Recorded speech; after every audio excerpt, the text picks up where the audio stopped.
In today's video, we're going to be exploring some ancient sites in Malta, and maybe even we'll find some evidence of ancient barbecuing? First of all, we'll be heading to the northeast of Gozo to check out the Tal Mixta Cave, before heading to the city of Xaghra to see the 5,000-year-old megalithic structures at the Ggantija Archaeological Park. Sorry if I butchered that one. Welcome to another day in beautiful sunny Gozo. Today the first stop is we're going to the north of the island. There's something quite curious and intriguing. Seems to be a little cave called the Tal Mixta Cave.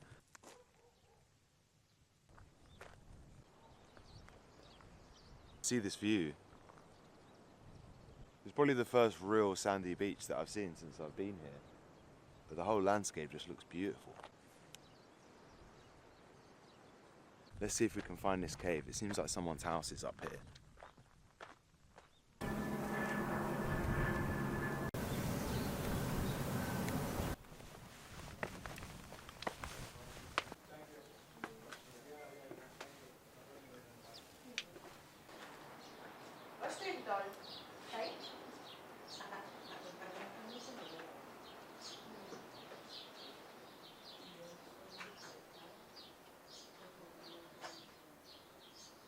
After seeing the Tal Mixta Cave with my own eyes, it was quite hard to tell if it was an ancient site or not, but the view looking out the mouth at Ramla Bay made the visit worthwhile for an otherwise pretty basic cave.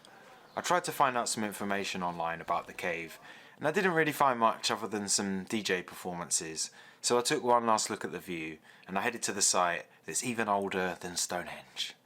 Well guys, I don't know the history of this cave. I don't know how old it is or anything at the moment, but it looks like some people are enjoying some barbecues there with a really good view.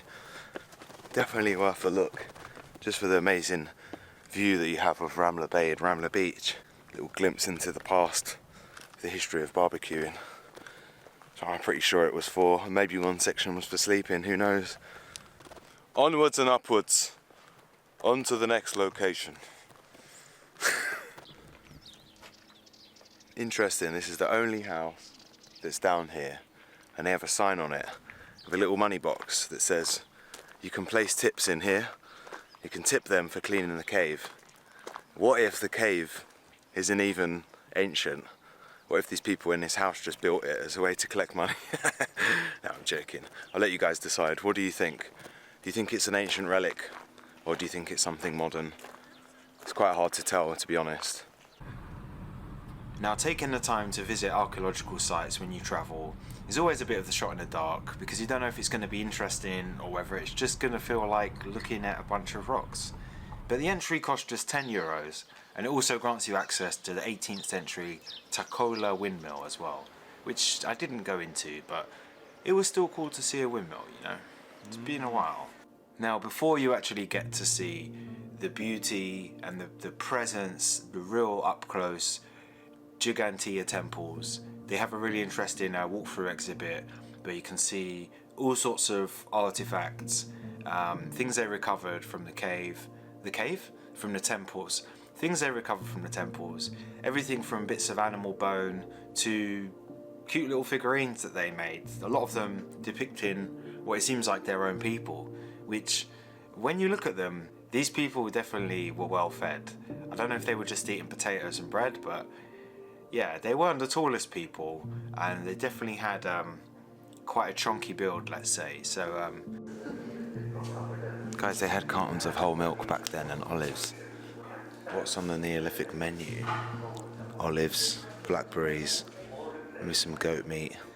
Looks like some nettles.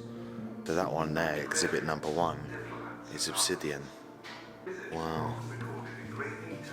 And now we actually come into the outside where the real megalithic site is. This is where the real fun happens.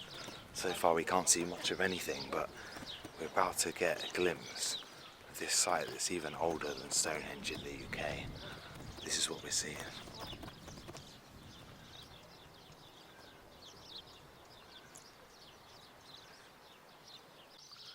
So from what I can gather so far, it seems that they built this site here on this hill intentionally.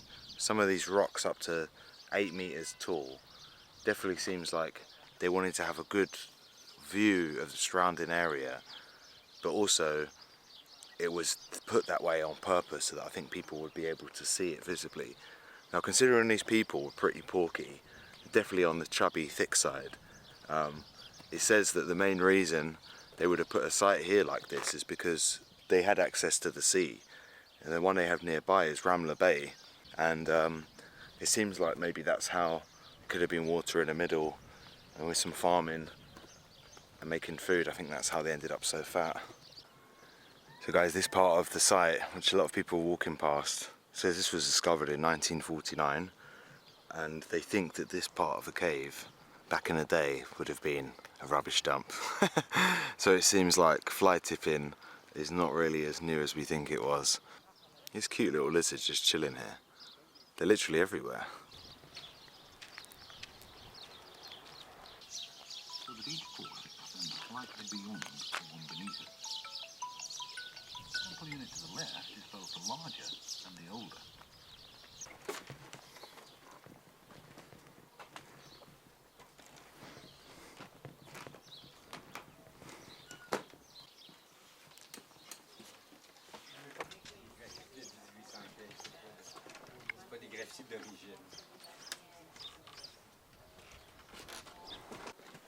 So guys, we've explored the first set of the structures. Now this one is actually bigger, the one that we're next to now. This one is definitely more impressive. It's totally bizarre how they managed to move all of these stones and why they would have made sites like this. And this part, it's believed that it was some kind of furniture. For me, it kind of looked like barbecue pits, like a community barbecue. That's super impressive. Now, one other thing that's interesting is there's these holes that are on some of the doorways that look like they've been bashed in, these holes, and they think it's where there would have been like support pieces, like lintels basically, that didn't survive, but the holes still remain there. Now, I'm pretty sure these mounds that we have in the floor at the beginning of the entrance would have been some sort of, maybe where they were crushing some sort of roots or plants to make some kind of ceremonial drink. And a lot of the time with these sites, they would have had to consume something before they came in, maybe to protect them from some spirits or something. So stones like this, I'm not sure what they're there for. The same as this one, we can see straight ahead. The edges of this are so clear and sharply defined. This one is a mystery for me, I'm not sure. Maybe it was a chopping board. Don't know, maybe they sacrificed something on there. How cool, and look, there's some circular thing here. Could have even been some kind of fire pit, maybe. This richly furnished room was very popular in 19th century artists. There are several features such as stone blocks decorated with carved spiral motifs once decorated this apse. Interesting. Wow, a very interesting place. Well, we've seen both of the main areas now. These are some little stones that sit outside, not sure why. It looks like they've trapped this large one in between these two vertical pieces. Who knows what could have been on there.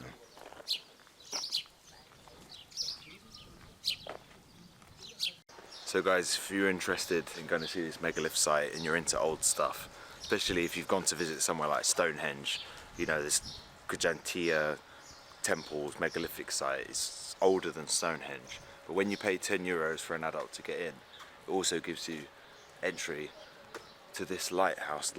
It also gives you entry to this windmill behind me, which is actually apparently a 17th century windmill. I want to try and give you guys a bit of a better view. And it's called the Takola Windmill. Pretty cool place, really nice little town actually.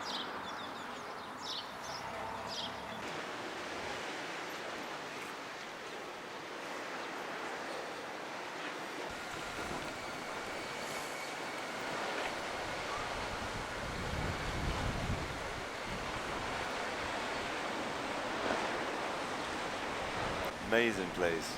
How beautiful is this spot? I could literally live here